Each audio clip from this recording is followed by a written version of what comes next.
اعوذ باللہ من الشیطان الرجیم، بسم اللہ الرحمن الرحیم۔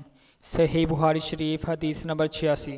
حضرت اسماء بنت ابو بکر رضی اللہ عنہ فرماتی ہیں، میں حضرت عائشہ رضی اللہ عنہ کے پاس آئی اور آپ نماز پڑھ رہی تھی۔ میں نے کہا، لوگوں کو کیا ہو گیا؟ حضرت عائشہ نے آسمان کی طرف اشارہ کیا، سورج گرہن ہے۔ حضرت اسماء فرماتی ہیں، میں نے مسجد کی طرف دیکھا تو لوگ نماز تصوف کے لیے صف بستہ کھڑے تھے۔ حضرت عائشہ نے کہا، سبحان اللہ۔ میں نے کہا، کیا یہ کوئی عذاب کی نشانی ہے؟ حضرت عائشہ رضی اللہ عنہا نے سر سے اشارہ کرتے ہوئے کہا، ہاں۔ پھر میں بھی نماز کے لیے کھڑی ہو گئی، یہاں تک کہ غشی مجھ پر غالب ہو گئی تو میں نے اپنے سر پر پانی ڈالنا شروع کر دیا۔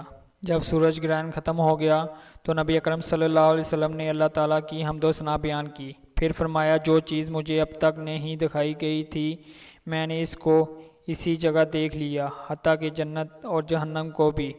پھر میری طرف وحی نازل کی گئی کہ تم اپنی قبروں میں آزمائش کیے جاؤ گے، مثل فتنہ دجال یا قریب فتنہ دجال۔ فاطمہ کہتی ہیں، مجھے معلوم نہیں حضرت اسماء نے ان میں سے کون سا کلمہ کہا تھا۔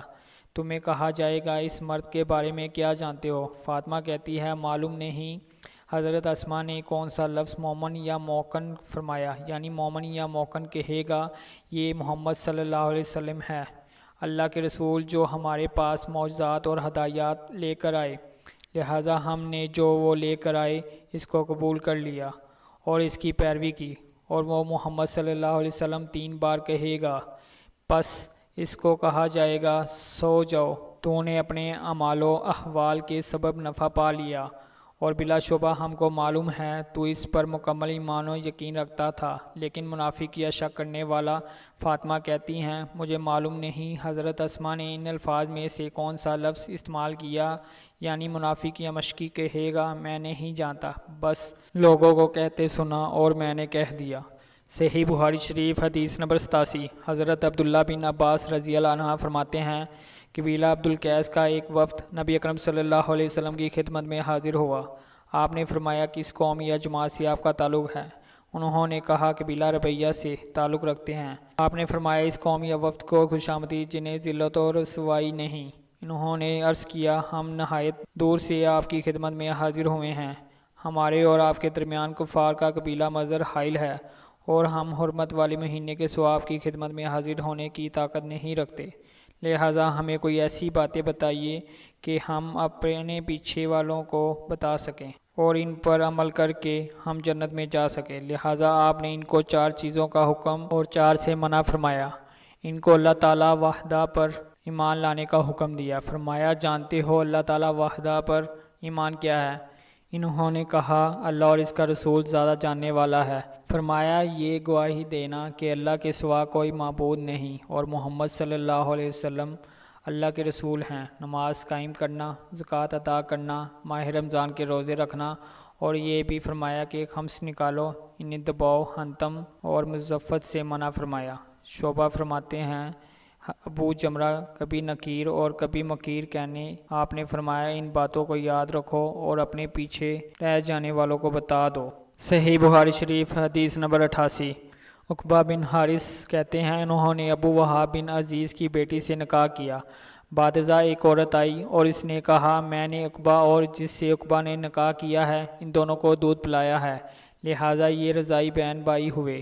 عقبہ بن حارث نے اس عورت کو کہا، مجھے معلوم نہیں تو نے مجھے دودھ پلایا اور نہ ہی تو نے مجھے بتایا ہے۔ پھر عقبہ سوار ہو کر رسول اللہ صلی اللہ علیہ وسلم کی خدمت میں حاضر ہوئے، اس مسئلہ کے متعلق دریافت کیا تو آپ نے فرمایا، کس طرح تو اس سے مباشرت کرے گا، حالانکہ کہا گیا ہے کہ تو اس کا بھائی ہے۔ عقبہ نے اس عورت کو چھوڑ دیا اور اس نے ظریف بن حارث سے نکاح کر لیا۔ صحیح بخاری شریف حدیث نمبر 89۔ حضرت عمر فاروق رضی اللہ عنہ فرماتے ہیں، میں اور ایک انصاری اتبان بن مالک پڑوسی قبیلہ بنی امیہ بن زید کے ایک محلہ میں رہتے تھے۔ یہ گاؤں مدینہ کی جانب مشرق بلندی پر تھا، اور ہم نے رسول اللہ صلی اللہ علیہ وسلم کے پاس دینی تعلیم کے حصول کے لیے باری مقرر کر رکھی تھی۔ ایک دن وہ آتا اور ایک دن میں آتا، اور جب آنے کی میری باری ہوتی تو اس دن جو حکم بذریعہ وحی نبی اکرم صلی اللہ علیہ وسلم پر نازل ہوتا اس کی خبر لے کر آتا، اور وہ بھی اسی طرح کرتا۔ ایک دن میرا دوست انصاری اپنی باری کے مطابق آیا اور واپسی پر میرا دروازہ زور سے کھٹکھٹایا اور میرا نام لے کر کہا وہ مجھے ادھر ہی ہے۔ میں گھبرا کر باہر نکلا۔ اس نے کہا ایک عظیم ثانیہ ہو گیا ہے، یعنی رسول اللہ صلی اللہ علیہ وسلم نے اپنی ازواج کو طلاق دے دی۔ حضرت عمر رضی اللہ عنہ فرماتے ہیں میں اپنی بیٹی حفصہ کے پاس گیا اور وہ رو رہی تھی۔ میں نے پوچھا کیا رسول اللہ صلی اللہ علیہ وسلم نے تمہیں سب کو طلاق دے دی ہے؟ حفصہ نے کہا نہیں۔ پھر میں رسول اللہ صلی اللہ علیہ وسلم کے پاس آیا اور کھڑے کھڑے عرض کیا یا رسول اللہ صلی اللہ علیہ وسلم، کیا آپ نے اپنی بیویوں کو طلاق دے دی؟ آپ نے فرمایا نہیں۔ میں نے عذرائے تعجب کہا اللہ اکبر۔ صحیح بخاری شریف حدیث نمبر 90۔ حضرت ابو مسعود انصاری رضی اللہ تعالیٰ عنہ سے مروی ہے کہ ایک آدمی حزم بن ابی کعب نے کہا یا رسول اللہ صلی اللہ تعالیٰ علیہ وسلم، ممکن ہے میں باجماعت نماز نہ پا سکوں کیونکہ فلاں بڑی لمبی نماز پڑھاتا ہے۔ ابو مسعود کہتے ہیں میں نے واعظ و نصیحت میں اس دن سے زیادہ نبی اکرم صلی اللہ تعالیٰ علیہ وسلم کو غضبناک نہیں دیکھا۔ پس فرمایا اے لوگو، تم نماز کو لمبا کر کے باجماعت نماز پڑھنے سے متنفر کرتے ہو۔